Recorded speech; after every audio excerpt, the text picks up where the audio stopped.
And just getting back to Justice Binney's remarks, reconciliation to me is very, very personal. I grew up in a little reserve, born in a little reserve called Hagelgit. I'm from the Wet'suwet'en Nation. And I believe I was born into a time of unbelievable social upheaval in our community. I think I was born into a time where my parents and the parents of every other child in my community and our surrounding communities were feeling the most of the effects of colonization, being confined on reserves, residential school, taken out of your economy, responsibility being taken away and being made to be dependent. And I used to wonder when I was a little kid, what's going on here? There's something wrong with this picture. Why are my parents behaving like this? Why are so many of our young people being just abandoned? It seemed that way to me. So I became a really angry person. And it wasn't until I got into college that I kind of got a handle on it. And I was in this class one time and I watched this movie, Burn. I don't know if anybody's ever seen that, with Marlon Brando. It's about a little country, a fictional country that was colonized. And the people within the colonized country were starting to stand up and question and look for respect and recognition. And they sent this guy in there to put them back down again. And when he arrives off the ship, there's a little boy, a black boy, who comes and said, "Can I take your bag, sir?"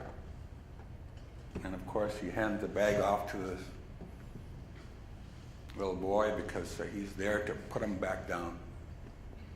And at the end of the movie, he's leaving. And he hears this voice in his mind that says, "Can I take your bag, sir?" So I'm in this class and we're talking about this, and the professor was really peeving me off, because he kept pushing. And I finally responded to him and I said, "Take my bags, honky." And he backed off. But he didn't leave. He stayed in my face and he said, "If you don't get a handle on your anger, you're not going to do a bit of good as far as this all goes, because you'll just end up to be an angry old man.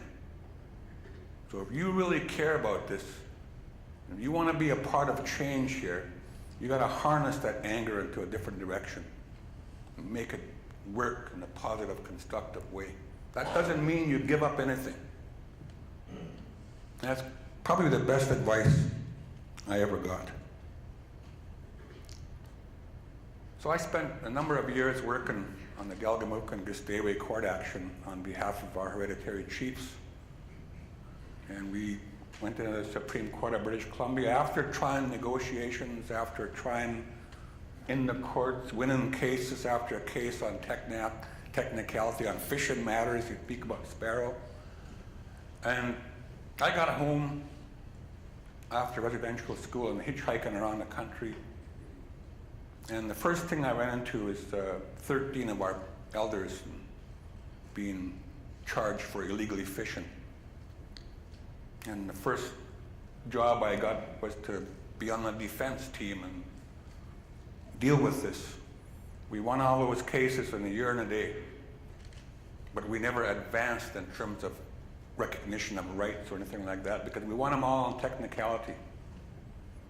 Because we loaded the courtroom and they couldn't identify the person that they were charging because we all looked the same.